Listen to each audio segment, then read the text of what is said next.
बिस्मिल्लाहिर्रहमानिर्रहीम। अस्सलाम वालेकुम। आज की जो वीडियो है इसमें मैं बताऊंगी कि फ़िज़िक्स और केमिस्ट्री के जो न्यूमेरिकल्स हैं वो विदाउट कैलकुलेटर किस तरह से सॉल्व किए जा सकते हैं। क्योंकि एमडी कैट में कैलकुलेटर यूज़ करना अलाउ नहीं होता, लेकिन एफएससी के जो एग्ज़ाम्स होते हैं उसमें कैलकुलेटर यूज़ करना अलाउ होता है। तो एफएससी में क्योंकि हमें कैलकुलेटर यूज़ करने की इतनी आदत हो चुकी होती है, तो हमें एमडी कैट में विदाउट कैलकुलेटर न्यूमेरिकल सॉल्व करना बहुत मुश्किल लगता है। तो आज मैं आपको कुछ वो ट्रिक्स बताऊंगी जिनको यूज़ करके आप लोग इजीली न्यूमेरिकल सॉल्व कर सकते हैं विदाउट कैलकुलेटर। तो कुछ चीज़ें आपको याद रखनी होंगी और वो चीज़ें मैं आपको आज की वीडियो में बताऊंगी। और ये टिप्स और ट्रिक्स हमें एमडी कैट की प्रिपरेशन के दौरान हमारे टीचर्स ने बताई थी। So let's start. जो सबसे ज़्यादा प्रॉब्लमेटिक चीज़ है कैलकुलेटर के बगैर न्यूमेरिकल सॉल्व करने में, वो होती है sine theta, cause of theta, tangent theta की वैल्यूज़ फाइंड करना विदाउट कैलकुलेटर। तो उसके लिए आपको ये टेबल याद करना पड़ेगा जो मैंने यहाँ पे दिया हुआ है, और ये टेबल आप इजीली नेट से भी डाउनलोड कर सकते हैं। और अगर आपके टीचर ने आपको लिखवाया हुआ है तो और भी ज़्यादा अच्छी बात है, आप उसको अच्छी तरह से याद कर लें। इस टेबल को याद करने का बहुत आसान सा तरीका है। आपने सिर्फ और सिर्फ साइन थीटा की वैल्यू याद करनी है for 0 degree, 30 degree, 45 degree, 60 degree and 90 degree. अब आपने इसमें थोड़ा सा रिलेशन देखना है कि साइन 0 की वैल्यू 0 है और साइन 90 की वैल्यू 1 है, जबकि कॉस 0 की वैल्यू 1 है और कॉस 90 की वैल्यू 0 है। तो आपने ये देखा कि जो वैल्यू साइन की 90 डिग्री के लिए है वो कॉस की 0 डिग्री के लिए है, और जो वैल्यू साइन की 0 डिग्री के लिए है वही वैल्यू कॉस की 90 डिग्री के लिए है। इसी तरह से साइन 30 की वैल्यू 1/2 है, जबकि कॉस 60 की वैल्यू 1/2 है, और साइन 60 की वैल्यू √3/2 है और कॉस 30 की वैल्यू √3/2 है। तो यहाँ से आप अंदाज़ा लगा लें कि ये वैल्यूज़ आपस में किस तरह से रिलेट कर रही हैं, साइन और कॉस की। और जब आपने टेंजेंट थीटा की वैल्यू फाइंड करनी है तो आपने रेशियो लेनी है साइन थीटा और कॉस थीटा की वैल्यू की। ठीक है, टेंजेंट थीटा की वैल्यू फाइंड करने के लिए आपने साइन थीटा और कॉस ऑफ थीटा की वैल्यू की रेशियो ले लेनी है, सिंपल। तो ये टेबल याद करने में बिल्कुल भी मुश्किल नहीं है, आप इसको बहुत इजीली याद कर लेंगे। और अगर आप ये टेबल याद कर लेते हैं तो आप इजीली कैलकुलेटर के बगैर वो वाले न्यूमेरिकल सॉल्व कर लेंगे जिसमें ये ट्रिग्नोमेट्रिक रेशियोज शामिल होती हैं। और पेपर में यानी 99% चांसेस हैं कि इन्हीं वैल्यूज़ के लिए ही पूछा जाएगा, यानी 0 डिग्री, 30, 45, 60, 90, क्योंकि आज तक जितने भी पास पेपर में क्वेश्चन आ चुके हैं इन्हीं वैल्यूज़ के लिए ही पूछा गया है, इसके अलावा कोई वैल्यूज़ के लिए नहीं पूछा गया। बिकॉज जो लोग एमडीकैट बनाते हैं उन्हें खुद भी इस चीज़ का अंदाज़ा होता है कि कैलकुलेटर अलाउ नहीं होता, तो इसलिए स्टूडेंट से वही वैल्यू पूछें जो वो याद भी रख सके, क्योंकि आप तमाम वैल्यूज़ तो आप नहीं याद रख सकते ना। और दूसरी ये बात कि आप इन वैल्यूज़ को, यहाँ पे ये फ्रैक्शन के फॉर्म में लिखी हुई हैं, आप इन्हें डेसिमल फॉर्म में भी याद कर लें। लाइक 1/2 को आप 0.5 के हिसाब से याद रखें, और बाकी तमाम वैल्यूज़ को आप डेसिमल फॉर्म में भी याद रखें।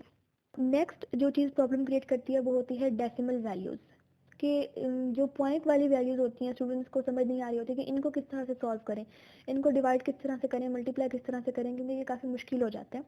तो उसका सबसे बेस्ट तरीका ये है कि जो भी वैल्यू आपको डेसिमल फॉर्म में दी गई है किसी भी न्यूमेरिकल में, आप उसको फ्रैक्शन फॉर्म में चेंज कर लें। फॉर एग्जांपल मैंने यहाँ पे सिर्फ एक एग्जांपल लिखी है। जब आप एमडीकैट की तैयारी करेंगे, या अगर आप एमडीकैट इम्प्रूवर हैं तो आपको काफ़ी अच्छी तरह अंदाज़ा होगा कि एमडीकैट की तैयारी के दौरान आपको बहुत सारे ऐसे क्वेश्चन क्लास में भी सॉल्व करवाए जाते हैं, फिर जब आप घर आके प्रैक्टिस बुक से सॉल्व करते हैं तब भी आप लोग इस तरह के क्वेश्चन सॉल्व करते हैं। और जब इतनी प्रैक्टिस कर लेता है बंदा तो उसको वैसे ही यानी आसानी से सॉल्व हो जाते हैं विदाउट कैलकुलेटर। तो अब यहाँ पे एक क्वेश्चन है कि the frequency of the wave is 0.002 hertz, it's time period is. अब टाइम पीरियड जैसा कि सबको पता है कि वो इन्वर्स होता है फ्रीक्वेंसी का, तो f is equal to 1/t और f यहाँ पे 0.002 है। अब इसको इस वैसे डील करना काफ़ी मुश्किल हो जाएगा अगर हम इसको फ्रैक्शन की फॉर्म में चेंज ना करें। तो अगर आप लोग आसानी करना चाहते हैं तो 0.002 को आप 2/1000 लिख दें, उसको फ्रैक्शन की फॉर्म में चेंज कर दें। अब आपने इसका टाइम पीरियड फाइंड करना है, तो t is equal to 1/f और इज इक्वल टू 1/2/1000। तो यहाँ पे 1000 ऊपर आ जाएगा। जिससे मैंने सॉल्व किया आप ये पूरा तरीका देख सकते हैं। तो यहाँ पर आपको बताने का मकसद सिर्फ ये था कि जब भी आपके पास क्वेश्चन के अंदर कोई भी डेसिमल वाली वैल्यू आ जाए जिसमें पॉइंट यूज़ हुआ हो, तो आप उसको फ्रैक्शन में चेंज करके सॉल्व करें, इससे बहुत आसानी हो जाती है। नेक्स्ट जो इम्पोर्टेंट चीज़ है वो ये है कि आपने डिफरेंट स्केयर रूट्स की वैल्यूज़ को याद रखना है। जो सबसे ज़्यादा प्रॉब्लमेटिक चीज़ होती है केमिस्ट्री के न्यूमेरिकल सॉल्व करते हुए वो ये होती है कि मोल वाले जो क्वेश्चन हैं उनको कैसे सॉल्व करें, उनके अंदर इतनी बड़ी बड़ी वैल्यूज़ हैं तो वो विदाउट कैलकुलेटर सॉल्व करना मुश्किल हो जाता है। तो यहाँ पर मैंने एक एग्जाम्पल के लिए math of 1 mole of electrons, ये एक क्वेश्चन था हमारा जो कि हमने सॉल्व किया था ड्यूरिंग एमडीकैट प्रिपरेशन। तो मैंने उसको एग्जाम्पल बना के आप लोगों के सामने रखा ताकि आपको इससे अंदाज़ा हो जाए कि किस तरह आपने विदाउट कैलकुलेटर सॉल्व करने हैं। तो एक जो इम्पोर्टेंट चीज़ होती है वो न्यूमेरिकल सॉल्व करते हुए कि आपने यूनिटरी मेथड को ज़रूर यूज़ करना है। वो सबसे इजीएस्ट मेथड है। यूनिटरी मेथड ये होता है कि आप किसी एक चीज़ की वैल्यू फाइंड कर लेते हो और उसके बाद आप ज़्यादा चीज़ों की वैल्यू फाइंड करने के लिए उस जो आपने एक चीज़ की वैल्यू फाइंड की होती है उससे आप मल्टीप्लाई कर देते हैं जितनी चीज़ों की भी आपने वैल्यू फाइंड करनी होती है उसको। तो यूनिटरी मेथड आप बहुत ही छोटी क्लासेस से पढ़ते आ रहे हैं तो यूनिटरी मेथड को हमेशा प्रेफर किया करें, बाकी मेथड्स के ऊपर ये इजीएस्ट मेथड है। और अगर किसी को यूनिटरी मेथड की समझ नहीं आई तो आप इजीली यूट्यूब से जाकर समझ भी सकते हैं। दूसरा ये है कि यहाँ पे भी मैंने वही मेथड यूज़ किया हुआ है। अच्छा, अब जो आपको 3 पॉइंट्स याद रखने हैं मोल वाले क्वेश्चन सॉल्व करते हुए वो ये कि जब भी दो वैल्यूज़ मल्टीप्लाई होती हैं तो जो उनकी पावर्स होती हैं वो ऐड होती हैं। फॉर एग्जांपल आप 10 raise to power 1 multiply 10 raise to power 1 करेंगे तो जो उनकी पावर्स होंगी वो ऐड हो जाएंगी।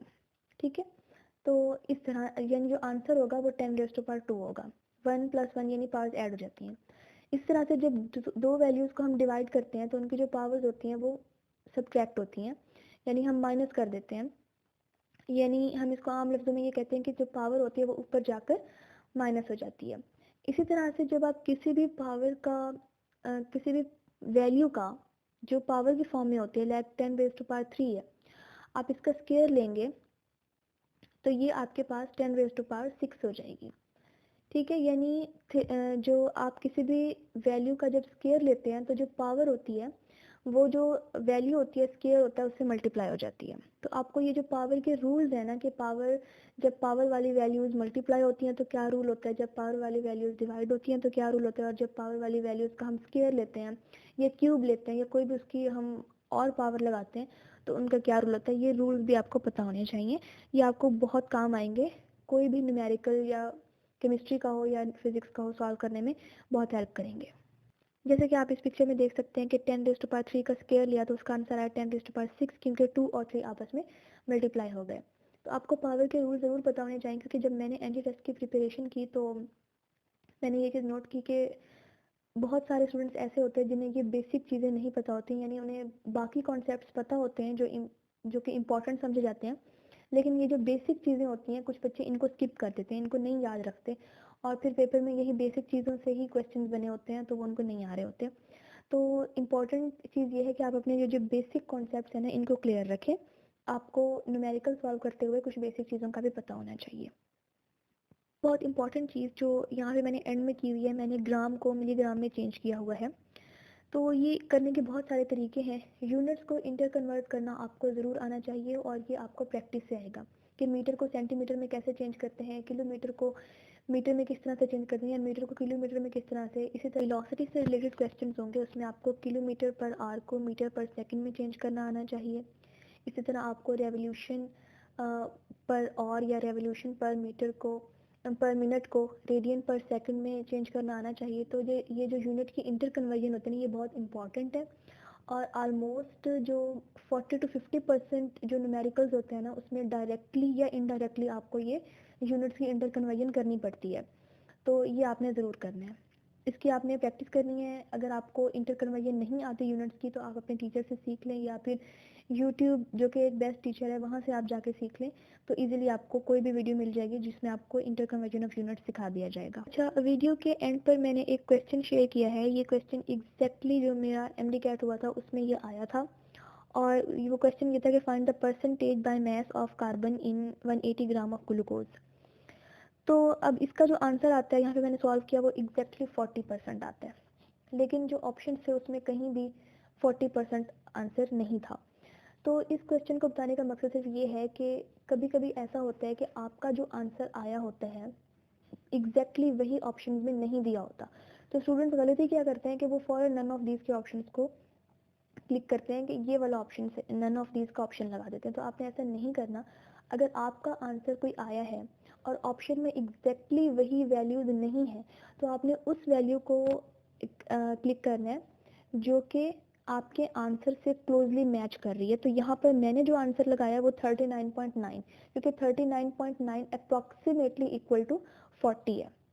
ठीक है, और जो नेक्स्ट पॉइंट है वो ये है कि आपने जितने भी कॉन्स्टेंट्स हैं केमिस्ट्री में, फिजिक्स में, उन सबको एक जगह पर लिख कर उनको डेली बेसिस पर याद करें। जैसे कि बोल्ट्जमैन कांस्टेंट है, स्टीफन कांस्टेंट है, वेन्स कांस्टेंट है, इसी तरह से और भी यूनिवर्सल गैस कांस्टेंट है और प्लैंक्स कांस्टेंट है।